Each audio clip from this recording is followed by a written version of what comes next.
오늘 주신 말씀 마가복음 6장 30절에서 44절까지의 말씀을 통해서 하늘을 우러러 축사하시고 라는 제목으로 주님 주신 은혜를 함께 나누도록 하겠습니다.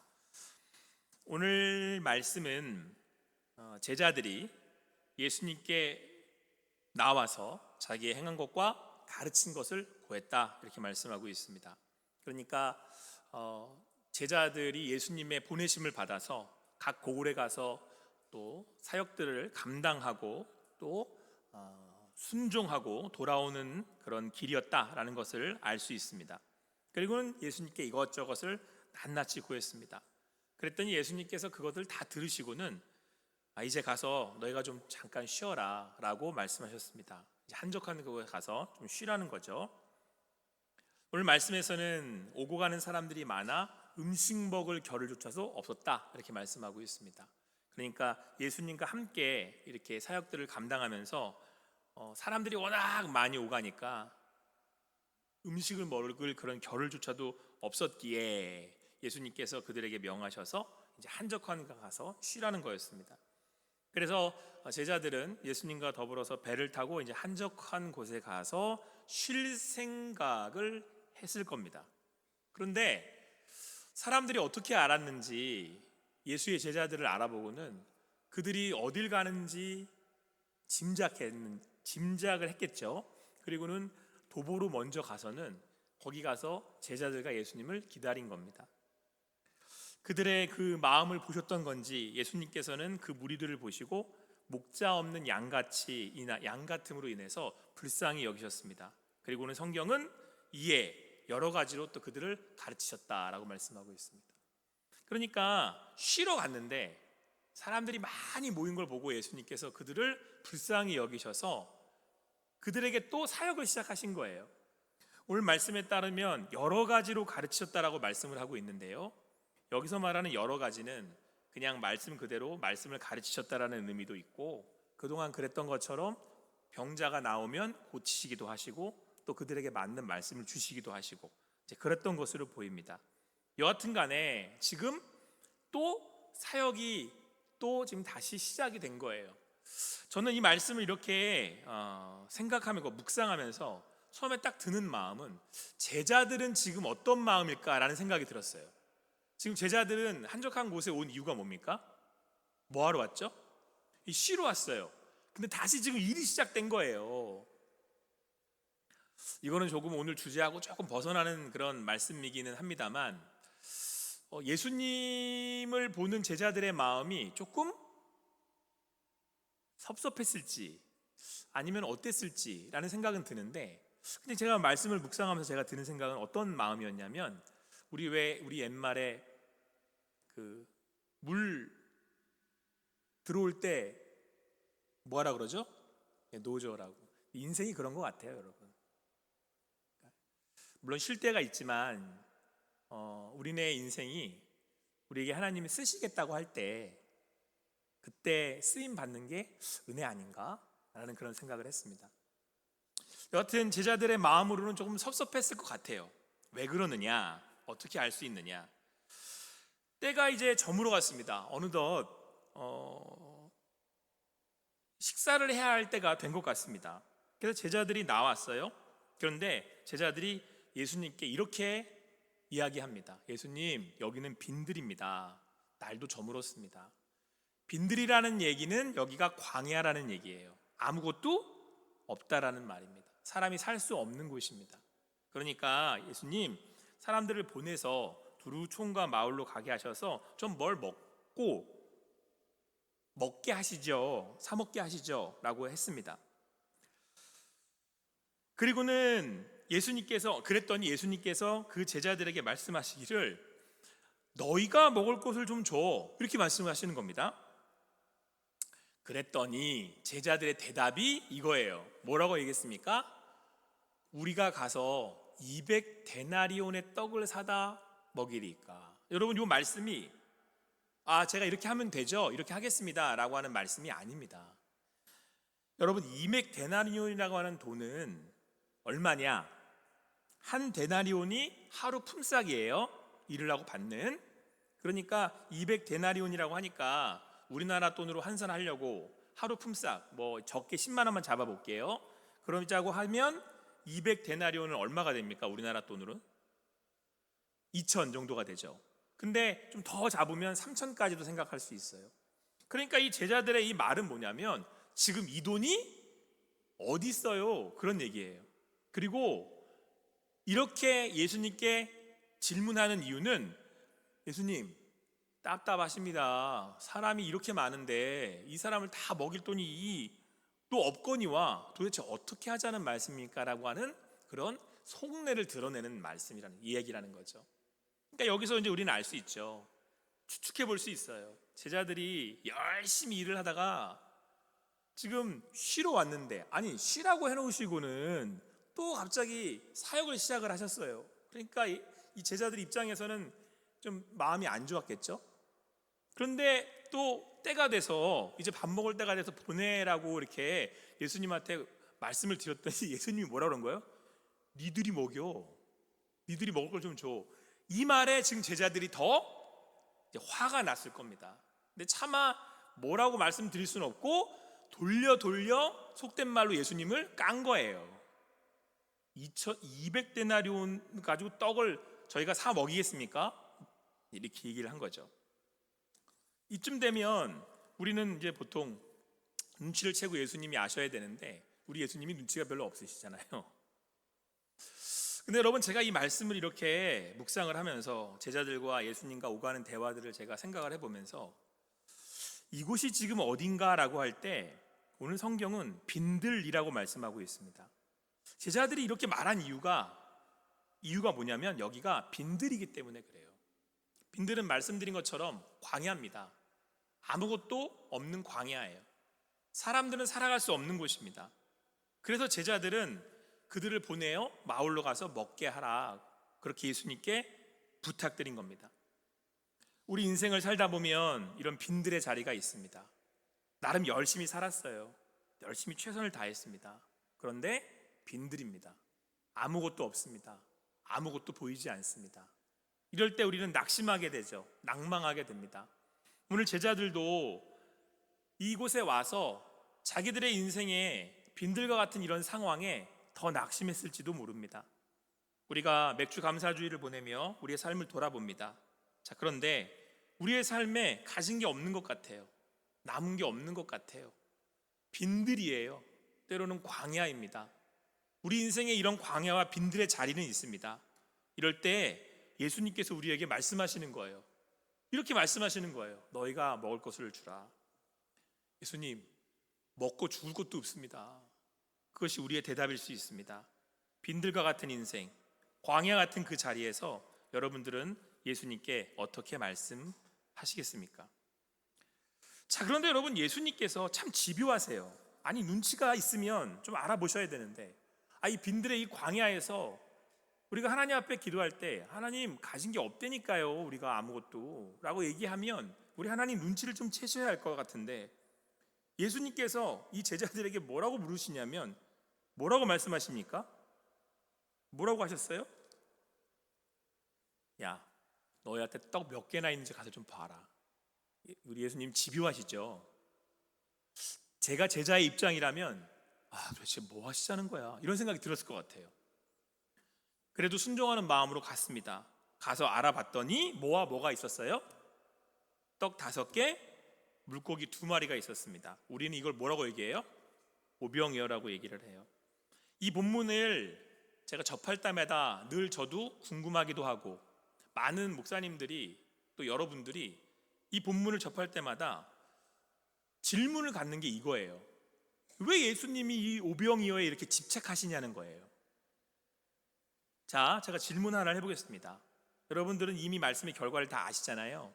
이 오병이어로 축사하시고 기도하시고 나눠주셨더니 남자만 몇 명을 먹였어요? 5,000명을 먹였어요. 그에게 남자만 센 거니까 그 당시 문화에 따라서요, 아마 10,000명도 넘었을 거라고 그렇게 추정을 합니다. 그러면 지금 오병이어를 가지고 5,000명이 넘는 사람들을 먹이셨다고 한다면 어떻게 그렇게 하셨겠느냐, 이렇게 질문을 한다는 거죠. 그의 근본적인 질문은 이거예요. 오병이어야 했느냐, 오병이어가 아니면 안 되나, 그런 질문이에요. 사실은 이게 굳이 왜 오병이어야 했느냐라고 하는 거죠. 예수님이 그걸 왜 다 이렇게 찾았냐는 거예요. 성경은 여러분 이 오병이어가 어떻게 모여졌는지 말씀하고 있지 않아요. 그래서 여러분 이 오늘 본문 마가복음은 거기에 그 관심을 두지 않아요. 마가복음으로만 본다면 이거를 한 명 한 명 걷어서 오병이어가 만들어진 건지, 우리가 흔히 아동부에서 설교하는 것처럼 많이 얘기하는 것처럼 어떤 어린아이가 이 오병을 내놓은 건지, 그렇죠? 다른 복음서에는 또 그렇게 나오니까, 아니면 어떤 한 사람이 내오는 건지 제자가 준비한 건지, 오늘 마가복음은 거기 관심이 없어요. 그냥 오병이어래요. 물고기 떡 5개, 오병이어, 물고기 2마리. 그게 지금 예수님 앞에 놓여진 겁니다. 자, 그러면 여러분 우리는 이런 질문을 해봐야 되는 거죠. 오병이어가 없으시면 어떻게 하겠냐는 거예요. 오병이어가 없으면 못 만드세요? 못 만드실까요? 아니, 천지를 창조하신 예수님께서, 하나님과 더불어 함께 창조하신 예수님께서 뭘 못 만들어내시겠어요? 돌을 가지고 떡도 만드실 수 있지. 자, 그러면 왜 굳이 오병이어야겠냐는 거예요. 굳이. 그래서 여러분 우리는 보통 뭐라고 얘기를 하냐면, 내게 있는 거 작은 거 하나님께 드리면, 감사해서 드리면 하나님이 어떻게 하신다는 거예요? 그걸 가지고 역사하신다. 그걸 가지고 하나님이 더 큰 일을 행하신다라고 우리가 이렇게 나누고 아멘하죠.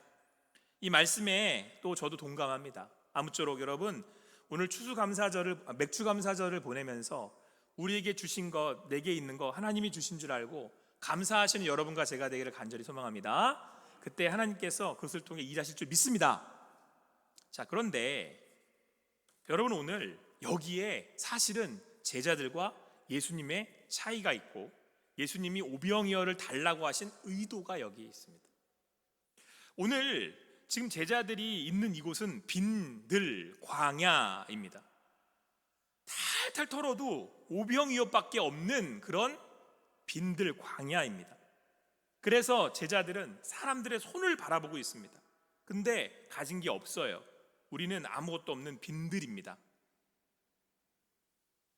그래서 여러분 제자들은 지금 돌아가서 각자 자기의 그 마을에서 먹을 것을 구하게 하자라고 아이디어를 낸 겁니다. 지금 그들은 어디를 보고 있습니까? 사람들의 손을 보고 있습니다. 사람들을 보고 있는 거예요. 자, 그런데 오늘 예수님께서 오병이어를 가져오라고 하시더니 갑자기 이걸 들어서 축사를 하시는 거예요. 그리고는 하늘을 우러러 축사하셨다 말씀하고 있습니다. 여기가 여러분 지금 말씀에서는 축사라고 하니까 이게 마음에 확 안 와닿았죠. 축사는 감사 기도하셨다라고 하는 거예요. 그러니까 예수님이 오병이어를 가지고 온 그 오병이어를 들더니 감사 기도를 드리신 겁니다. 할렐루야. 감사 기도하신 거예요. 이게 여러분 제자들과 예수님의 차이예요. 예수님은 어디를 봤어요? 사람들의 손을 본 거예요. 사람들을 바라본 겁니다. 근데 예수님은 하늘을 우러러 누구를 바라봤어요? 하나님을 본 겁니다. 왜요? 감사한 거잖아요. 감사는 지금 누구를 향해 하고 있는 거예요? 하나님을 향해 하고 있는 거예요. 그러니까 제자들은 아무것도 없는 빈들에서 사람들을 바라보며 사람들에게서 뭐가 나오겠어 라고 실망했지만, 예수님은 오히려 내게 있는 작은 것을 가지고 하나님께 감사함으로 누구를 쳐다본 거예요? 지금 하나님을 쳐다본 거예요. 여러분 우리가 오늘 맥주 감사주의를 함께 보내는 이유가 여기에 있습니다. 물론 내게 주신 거, 그거 하나님께 감사하는 거, 이거 하나님이 주셨으면 감사합니다, 이게 우리의 목적이지만, 우리가 감사한다는 건 사람을 보는 게 아니라 누구를 쳐다보는 거예요? 하나님을 쳐다보는 거예요. 사람에게 바라는 것이 아니라 누구에게 바라는 거예요? 하나님께 바라는 겁니다. 오늘 우리가 맥주 감사주일로 하나님 앞에 내게 주신 것 감사하며 드리며 나아갑니다. 우리가 감사하는 이유는 뭡니까? 이거 누가 주셨다라고 고백하는 거예요? 하나님이 주셨다라고 고백하는 거예요. 할렐루야.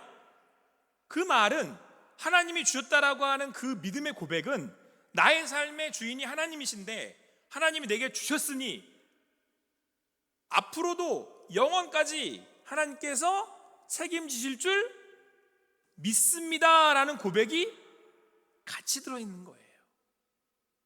오늘 맥주감사주를 보내며 주님 앞에 감사하는 여러분과 제가 되기를 간절히 소망합니다. 인생의 빈들은 옵니다. 광야는 있습니다. 그런데 여러분, 아이러니한 것은 무엇인지 아십니까? 광야에서 제일 잘 보이는 게 뭔지 아세요? 몽골을 안 가보셨으니까 모르는구나. 몽골 가면 광야가 이게 탁 튀었단 말이에요. 제일 잘 보이는 것, 딱 쳐다보는 게 뭔지 아세요? 하늘이에요. 왜 하나님이 여러분과 저를 빈들 광야에 두시는지 아십니까? 누구 쳐다보라고요? 하나님 쳐다보라고. 사람 말고 하나님 쳐다보라고. 우리가 오늘 감사의 예배를 드리는 건 하나님 바라보기 위해서입니다. 하나님이 주셨음에 감사하며 주님께 나아가기 위해서 이 자리에 함께 모인 줄 믿습니다. 여러분, 빈들에 계십니까? 내 모든 삶을 주관하시고 인도하시는 하나님을 바라보시기 바랍니다. 제가요, 광야 가서 탁 트인 곳에서 하늘을 딱 보니까 어디가 튀어요? 마음이 이게 팡 뚫리잖아요. 여러분, 오늘 이 예배하는 자리에 하나님께 감사하시면 여러분 영혼이 어떻게 돼요? 영혼이 뚫려요. 그 하나님께서 주신 줄 감사하며 오늘 영혼의 시원함을 경험하시는 여러분과 제가 되기를 간절히 소망합니다.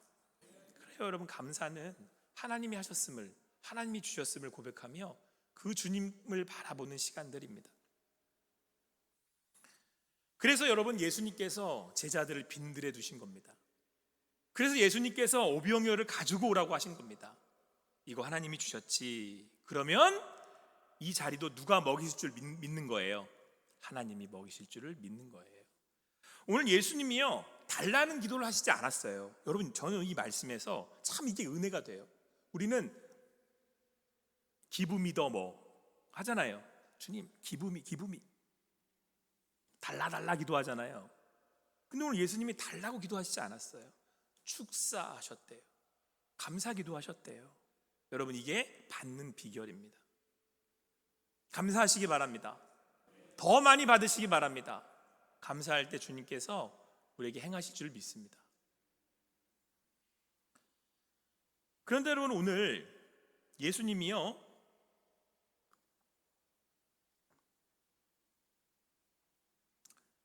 제자들에게 이제 말씀을 하셔서 먼저 어떻게 하셨냐면요, 제자들에게 말씀하셔서 모든 사람을 떼를 지어 푸른 잔디 위에 앉게 하셨다라고 말씀하고 있습니다. 사람이 남자만 5천 명이었으니까요, 10,000명에 가까운 인원이 모이려다 보니까 때로 100명씩 또는 이제 50명씩 앉게 된 겁니다. 푸른 풀밭 이제 광야의 그 빈들에 이제 이렇게 3, 4, 5가 아니죠. 300명, 400명씩 막 이렇게 앉은 거예요. 50명씩도 앉고. 근데 여러분, 제가 이 말씀을 딱 보면서 딱 생각나는 말씀 구절이 있었어요. 여러분도 너무 잘 아시는 말씀입니다. 뭘까요? 맞습니다. 시편 23편 말씀. 여호와는 나의 목자시니 내게 부족함이 없으리로다. 그가 나를 푸른 풀밭에 누이시며 쉴 만한 물가로 인도하시는도다. 여러분, 예수님께서 앞서서 이 사역을 다시 시작하게 된 이유가 어디에 있습니까? 원래 쉬러 왔잖아요. 사역이 시작된 이유가 뭐예요? 34절에 이렇게 말씀하셨어요. 예수께서 나오사 큰 무리를 보시고, 함께 읽겠습니다. 시작. 그 목자 없는 양 같음으로 인하여 불쌍히 여기사 이에 여러 가지로 가르치시더라. 아멘. 사람들이 왔는데 큰 무리예요. 성경에서 여러분, 큰 무리라고 기록할 때는 제자가 아니라는 얘기예요. 제자가 아니라는 얘기는 여기 오늘 주신 말씀처럼 목자 없는 양들이라는 얘기예요. 목자 없는 양은 죽은 겁니다. 양은 여러분, 목자가 없으면 죽어요. 쉴 만한 물가를 갈 수도 없고 또 먹을 풀을 뜯을 푸른 초장에 갈 수도 없기 때문에 그렇습니다. 그런데 오늘 그 목자 없는 양같이 온 그 무리들을 예수님께서 불쌍히 여기셨대요. 그리고 오늘 이 자리에서 어떻게 하셨어요? 그들을 이렇게 모으시는 거예요. 그러면서 여기 이렇게 앉아, 여기 앉아. 그리고는 쉴만한 물가, 푸른 풀밭 쉴만한 물가로 인도하셔서 그들을 먹이시는 거예요. 이들의 뭐가 되주셨습니까? 목자가 되신 거예요. 할렐루야. 사랑하는 성도 여러분, 오늘 우리가 빈들 가운데 있습니까? 광야 가운데 있습니까? 우리는 감사함으로 하늘을 우러러 하나님 아버지를 향해 믿음으로 감사하며 나아갑니다. 그리고 그 자리에 우리는 우리를 인도하시는 예수 그리스도를 만나게 됩니다. 오늘 우리가 빈들에서, 때로는 광야에서 낙심하지 않는 이유는 우리는 목자 없는 양들이 아니라 우리를 말씀으로 인도하시는 예수 그리스도께서 우리와 함께 하시기 때문에 그렇습니다. 오늘도 그 예수님을 따라 주님 주시는 그 푸른 풀밭에서, 쉴만한 물가에서 주님 주시는 평안을 누리시는 여러분과 제가 되기를 간절히 소망합니다. 그런데 여러분, 오늘 말씀을 제가 연구하다 보니까 이번에 새롭게 발견하게 된 아주 따끈따끈한 그런 말씀의 깨달음이 있었어요. 오늘 41절 말씀을 보면요, 4가지 동사가 나오는데 떡을 가지사, 축사하시고, 떼어, 그리고 제자들에게 나누어 제자들에게 주어, 이 4단어가 나오거든요. 여러분, 이 4단어가 어디에 쓰이는 단어인지 딱 감오시죠? 오늘 뭐하죠? 성찬. 마가복음 14장 22절에 보면 예수님께서 십자가에 달리기 전에 제자들 함께 모이셔서 어떻게 떡을 가지사, 축사하시고 떼어 주시더라. 그러니까 여러분, 지금 예수님께서 뭐를 지금 이 지금 사람들에게 제정하셔서 지금 나누신 거예요? 성찬이 이루어진 거예요. 목자 없는 양같이 유리방황하던 그들의 목자가 되어주셔서 그들은 푸른 풀밭에 인도하시고 하늘의 양식을 그들에게 나누어 주셨다라고 하는 사실입니다. 사랑하는 성도 여러분, 오늘 우리는 맥주 감사주일로 모였습니다. 우리는 하늘을 바라보는 사람들입니다. 이 땅에 발을 두고 하늘을 바라고 하나님을 구하며 살아가는 사람들입니다. 그러면 목자 되시는 예수님께서 우리의 참 목자가 되셔서 우리를 푸른 풀밭 쉴만한 물가로 인도하실 줄 믿습니다. 그리고 오늘 성찬의 자리에 여러분들을 초대합니다. 예수님께서 우리에게 참떡, 생명의 양식이 되어주신다고 말씀합니다. 하늘문을 여시고 이 땅에서는 얻을 수 없는 생명의 양식으로 우리를 먹이시고 우리를 인도하신다라고 말씀하고 있습니다. 아무쪼록 오늘 벌어진 이 푸른 풀밭 쉴만한 물가에서 주시는 예수 그리스도의 이 성찬에 참여하시는 여러분과 제가 되기를 간절히 소망합니다. 그리고 우리 함께 선포하시기를 바랍니다. 하나님께서는 광야와 빈들의 그 자리에 우리를 때로 두시고 인도하십니다. 그러나 우리는 믿는 믿음으로 하늘을 바라봅니다. 하나님을 바라봅니다. 사람이 아니라, 내게 닥쳐진 상황이 아니라 주님을 바라봅니다. 오늘도 우리의 가는 길에 참목자가 되시는 예수 그리스도의 말씀을 따라가는 여러분과 제가 되기를 축원합니다. 그렇게 주님 안에서 하늘을 바라며 주님을 바라며 예수와 더불어 노래할 수 있는, 그렇게 주님 안에서 감사하며 찬양할 수 있는 여러분과 제가 되기를 간절히 축원합니다.